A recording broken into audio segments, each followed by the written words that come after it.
প্রিয় দর্শক, আপনাদেরকে স্বাগত জানাচ্ছি জার্নাল ডায়ালগে। আজ আমরা কথা বলবো ত্রয়োদশ জাতীয় সংসদ নির্বাচন নিয়ে। ত্রয়োদশ জাতীয় সংসদ নির্বাচন নিয়ে কথা বলতে আমাদের সাথে উপস্থিত আছেন ঢাকা জার্নালের প্রধান সম্পাদক জনাব ইশতিয়াক রেজা।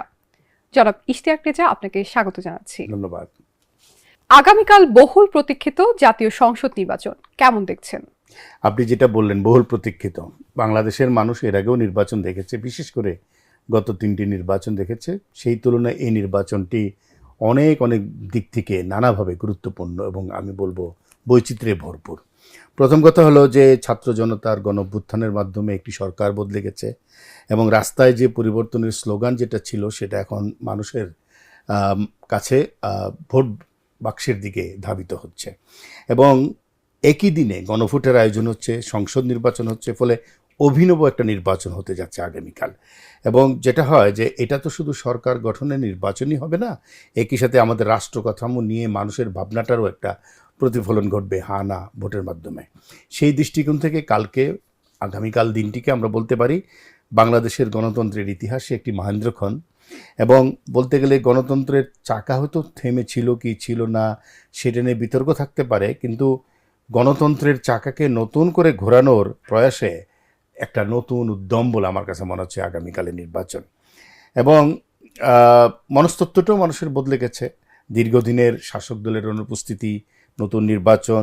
আমি তো বলবো 2008-এর 29শে ডিসেম্বরের নির্বাচনের পরে নির্বাচনের দিন ছিল শেষ নির্বাচনের উৎসবের দিন বা উচ্ছ্বাসের দিন, তারপরে আবার একটা নতুন দিন আমাদের সামনে উপস্থিত হয়েছে আগামীকাল। জি জি জি।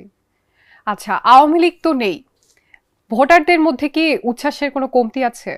না, আমি সেইভাবে কোনো কমতি দেখছি না। দেখেন, আওয়ামী লীগ যে 3টি নির্বাচন করেছে 2008 সালের 29শে ডিসেম্বর ব্যাপক মানুষের অংশগ্রহণের মাধ্যমে আওয়ামী লীগ বিজয় পেয়েছিল সেই নির্বাচনে। কিন্তু তারপরে আওয়ামী লীগের অধীনে যে 3টি নির্বাচন হয়েছে সেখানে কিন্তু ভোটার উপস্থিতি একটা বড় প্রশ্ন ছিল, কারণ একতরফা নির্বাচন হয়েছে। ফলে এমনকি আওয়ামী লীগ কর্মীরা পর্যন্ত ভোট দিতে যায়নি নিজেদের অনেক আসনে। কোনো ক্ষেত্রে উপনির্বাচনগুলোতে আমরা দেখেছি যে 5% ভোট পড়েছে বা তারও কম পড়েছে। এগুলো নিয়ে কিন্তু অনেক বিতর্ক ছিল। সেই হিসেবে আমি বলবো যে একটা বড় উচ্ছ্বাসের আমরা দেখতে পাচ্ছি এবং অভ্যাসের বদল, যেটাকে এই যে ভোট কেন্দ্রে না যাওয়ার যে অভ্যাস, ভোটকে অবজ্ঞা করার অভ্যাস, ভোট দিতে না পারার অভ্যাস, এই জায়গা থেকে আমরা দেখতে পেলাম যে বেরিয়ে আসছে মানুষ। সোমবার রাত থেকে বিপুল সংখ্যক মানুষ ঢাকা শহর ছেড়ে চলে গেছে। তারা নানাভাবে যাচ্ছে, ট্রেনে, বাসে, লঞ্চে, যে যেভাবে পারে যাচ্ছে। এবং এই যে গ্রামমুখী মানুষের এমন একটা সামাজিক উৎসব, আমি তো বলবো ঈদ ছাড়া আর কখনো আমরা সাম্প্রতিককালে দেখি নেই। সুতরাং সেই জায়গা থেকে দেখলে আমি বলবো যে আওয়ামী লীগের অনুপস্থিতি নিঃসন্দেহে রাজনৈতিকভাবে আলোচিত হবে।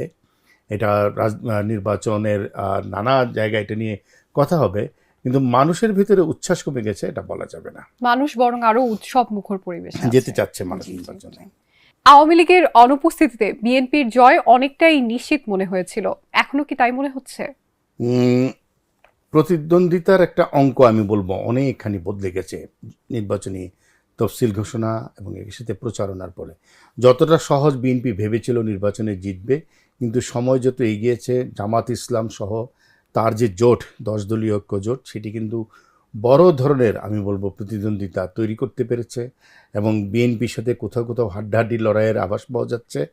বলা হচ্ছে অর্ধেক আসনেই আসলে জামাত সাংঘাতিকভাবে বিএনপির সাথে ফাইট দিবে। এবং যেহেতু এনসিপি যুক্ত হয়েছে, তরুণদের দল জামাতের সাথে যুক্ত হয়েছে, ফলে একটা তারুণ্যের একটা ভোটেরও এখানে শক্তি আছে। ফলে খুব সহজেই আমরা যেটাকে বলেছিলাম যে সরল অঙ্ক, সেদিকে হতো থাকছে না এবং তীব্র লড়াইয়ের আভাস পাওয়া যাচ্ছে। এবং এটা কিন্তু আমরা বিভিন্ন জরিপেও দেখতে পাচ্ছি যে কোথাও তীব্র লড়াইয়ের কথা বলা হচ্ছে, যদিও বিএনপিকে এগিয়ে রাখা হয়েছে অনেক জায়গায়। আরেকটা হলো দেশি বিদেশি পর্যবেক্ষকরা, গণমাধ্যমগুলো, তারা কিন্তু এই নির্বাচনে সাংঘাতিকভাবে উপস্থিত আছে। ইউরোপিয়ান ইউনিয়ন তো বিশাল একটি টিম পাঠিয়েছে, অন্যান্য দেশ থেকেও এসছে, কমনওয়েলথ থেকে এসছে, বাংলাদেশেরও প্রায় 50,000-এর মতন পর্যবেক্ষক আছে। সব কিছু মিলিয়ে এই নির্বাচনটাকে প্রতিদ্বন্দ্বিতামূলক বলেই মনে হচ্ছে। কোনো একক দলের জন্য একেবারে ক্ষেত্রটি রেডি হয়ে গিয়েছিল কিন্তু এখনও তা আছে এরকম বলা যাচ্ছে না। একটা প্রতিদ্বন্দ্বিতার আভাস আমরা দেখতে পাচ্ছি। কি মনে হয় আসলে এই প্রতিদ্বন্দ্বিতা কি সংঘাতে রূপ নিতে পারে? এর একটা শঙ্কা তো আছেই। আমরা আগেও বলেছি যে বাংলাদেশে ভোটের রাজনীতিতে সবচেয়ে বড় ভূমিকা পালন করে রাজনৈতিক দলগুলো এবং তাদের প্রার্থীরা যদি সদাচরণ করে, রাজনৈতিক দলগুলো গণতান্ত্রিক হয়, তাহলে ভোটের মাত্রা অনেকটাই নিরাপদ হয়ে ওঠে ভোটারদের জন্য, সাধারণ যে নির্বাচক মণ্ডলী ভোটার তাদের জন্য। আইনশৃঙ্খলা বাহিনী প্রস্তুত আছে, সেনাবাহিনী আছে, পুলিশ আছে, আনসার আছে, বিজিবি আছে। কিন্তু সবচেয়ে বড় কথা হলো যে সংঘাত সহিংসতা তো বলে কয়ে আসে না, হঠাৎ কোনো একটা কারণে কোনো এক জায়গায় যদি স্পার্ক করে তাহলে দেখা যায় এটা সারা দেশে ছড়িয়ে পড়েছে, নানা জায়গায় ছড়িয়ে পড়েছে। এখন আরেকটা বড় ভয় হলো সামাজিক মাধ্যমে গুজব, অপতথ্য, এগুলো ডিপফেক, এগুলো এমনভাবে ছড়িয়ে পড়ে যে যার কারণে দ্রুত দেখা যায় যে মানুষকে সহিংস করে তোলে, একটা পরিবেশ বিনষ্ট করে। এই সব দিক থেকে একটা বড় চ্যালেঞ্জ নির্বাচন কমিশনের জন্য, বড় চ্যালেঞ্জই ভোটের দিন, ভোটারদের নিরাপত্তা, ভোট কেন্দ্রের নিরাপত্তা। ইতিমধ্যে আমরা শুনেছি যে প্রচুর সংখ্যক কেন্দ্রকে ঝুঁকিপূর্ণ বলা হচ্ছে। আশা করছি সেই দিকে প্রশাসনের দৃষ্টি থাকবে, আইনশৃঙ্খলা বাহিনীর দৃষ্টি থাকবে। একটা আমার কাছে মনে হয় যে ব্যালটের লড়াই যেটা থাকে তার পাশাপাশি নিরাপত্তার লড়াইটা আসলে সমান্তরালই বলে সংশয় আছে সহিংসতার দিকে যায় কিনা, সকলকে সজাগ থাকতে হবে। নারী প্রার্থী মাত্র ৮৩ জন, এই চিত্র কেন আপনার কি মনে হয়?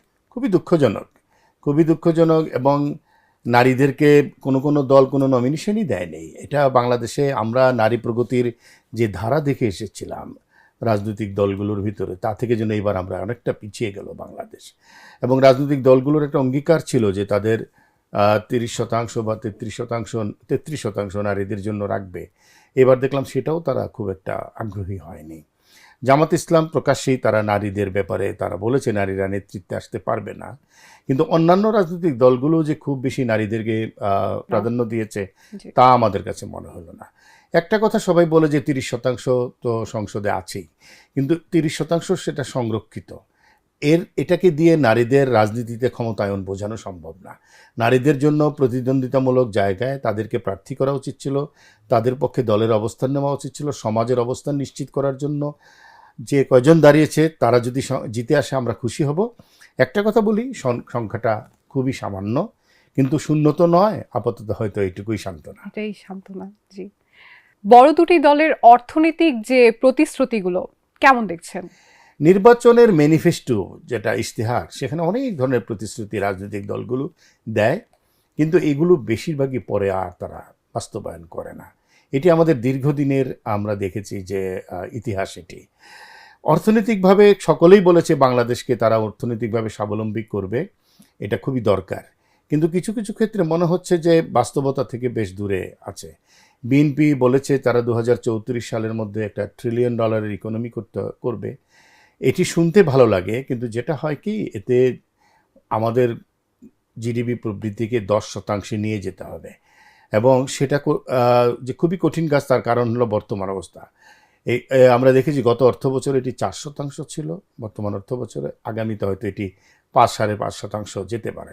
সুতরাং 10% ডাবল ডিজিটে নিতে গেলে যে পরিমাণের যে অর্থনীতি প্রয়োজন, যে প্রশাসনিক কাঠামো প্রয়োজন, যেই ধরনের আমাদের যেটাকে বলে ব্যাংকিং ব্যবস্থা, রাজস্ব কাঠামো, সেগুলো কোনোটাই আমাদের আছে বলে এখন পর্যন্ত দৃশ্যমান নয়। কিন্তু আমরা আশা করতে পারি, যেহেতু দলটি বলেছে তারা যে বিজয়ী হলে একটা প্রসেস নিশ্চয়ই শুরু করবে। আরেকটি হলো বিএনপির ফ্যামিলি কার্ড, এটি একটি ভালো উদ্যোগ, কিন্তু এর অর্থায়নটা কী হবে সেটি এখন পর্যন্ত আমরা বুঝতে পারছি না।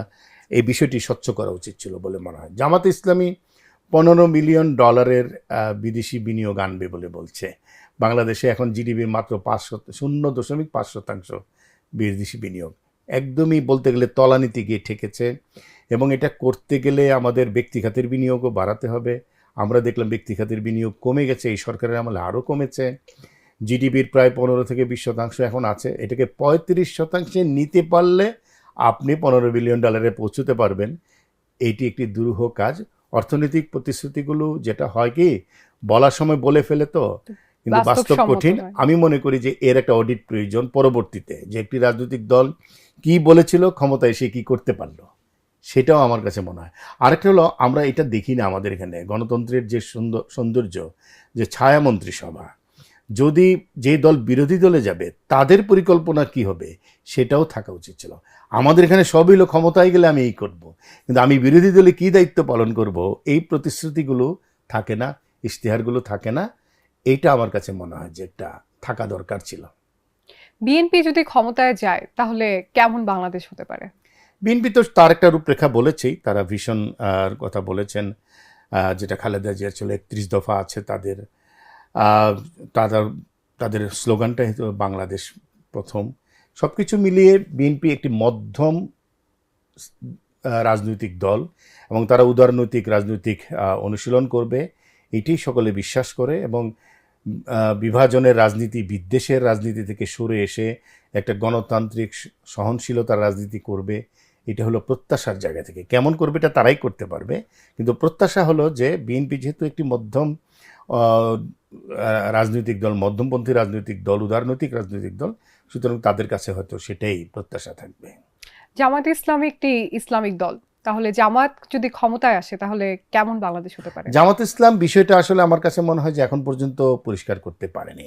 জামাত ইসলাম ইসলামিক রাজনৈতিক দল, ফলে তারা শরিয়া আইন করবে কিনা তারা সেটা বলছে না। এই নিয়ে তো ইসলামিক আন্দোলন বাংলাদেশের সাথে তাদের মতবিরোধী হয়েছে। তবে জামাত বাংলাদেশে আসলে স্বাভাবিক কারণে ধর্মীয় ইস্যুগুলো প্রাধান্য পাবে। নারীদের ব্যাপারে কী ধরনের বিষয় হবে এটা আমাদের অপেক্ষা করতে হবে দেখার জন্য। এখানে সংখ্যালঘু সম্প্রদায়, সেকুলার যারা অসাম্প্রদায়িক মানুষ আছেন, ধর্মনিরপেক্ষ মানুষ আছেন, তাদের ব্যাপারে কি হবে। তবে আমার কাছে যেটা মনে হয়, জামাত অতটা কট্টর ইসলামিক রাজনৈতিক দল নয়, এটাই আমার কাছে মনে হয়। জামাত ধর্মীয় অনুশাসনের কথা বলে, আবার একই সাথে কিন্তু তারা গণতান্ত্রিক কাঠামোর ভিতরে থেকেই ইসলামী রাজনীতির কথাও বলে। বাস্তবটা কি আমরা হয়তো এখনো বুঝতে পারছি না। তো সামগ্রিকভাবে আপনি যদি আরেকবার আপনার মূল্যায়নটা বলেন নির্বাচন। হ্যাঁ, আমার কাছে মনে হয় যে আমরা তো অনেক দল নিয়ে, ব্যক্তি নিয়ে কথা বলতে পারি, কিন্তু নির্বাচনটা তো দিন শেষে মানুষের। সুতরাং মানুষের বিশ্বাসটা কিন্তু খুব গুরুত্বপূর্ণ। মানুষকে যদি বিশ্বাস করানো যায় যে তার ভোট তিনি দিতে পারবেন, মানুষ যদি বলে যে তার ভোট, তার যে চাওয়া সেটা প্রতিফলিত হচ্ছে নির্বাচনের ভিতর দিয়ে, তাহলে তিনি নিশ্চয়ই কেন্দ্রমুখী হবেন, ভোট কেন্দ্রে যাবেন। আর যদি কোনো সন্দেহ থাকে, কোনো ধরনের সহিংসতার আবহ তৈরি হয়, তিনি হয়তো নিজেকে সরিয়ে নেবেন। সুতরাং নির্বাচনের দিনটা আমাদের জন্য খুবই গুরুত্বপূর্ণ, এবং এখানে একটা দল সংখ্যাগরিষ্ঠতা পাবে, একটা দল পাবে না, কিন্তু গণতন্ত্রের শক্তি তো কেবল সংখ্যাগরিষ্ঠতা নয়, গণতন্ত্রের শক্তি হলো গ্রহণযোগ্যতায়। সকলে সকলকে যদি গ্রহণযোগ্য করে তুলতে পারে সংসদীয় ব্যবস্থার ভিতরে, সেটাই আমার কাছে মনে হয় যে আগামী বাংলাদেশের সবচেয়ে বড় পাওনা হবে। আমরা যে বলছি একটা নতুন বাংলাদেশ বিনির্মাণের জন্য এই নির্বাচন, যেটা প্রধান উপদেষ্টা গতকাল ভাষণেও বলেছেন, এইটা বাস্তবায়ন করতে গেলে এই নির্বাচনটা আসলে শুধুমাত্র ক্ষমতার পালাবদল নয়, আমি বলবো রাজনীতির সংস্কৃতিরও একটা বড় পরীক্ষা এই নির্বাচন। আপনাকে অসংখ্য ধন্যবাদ আমাদেরকে আজকে সময় দেওয়ার জন্য। আশা করছি আপনাকে আবারও পাবো। প্রিয় দর্শক, এই ছিল আমাদের আজকের আয়োজন। আগামী পর্বে আবার নতুন কোনো বিষয় নিয়ে হয়তো দেখা হবে। সে পর্যন্ত ভালো থাকবেন, সুস্থ থাকবেন। ধন্যবাদ।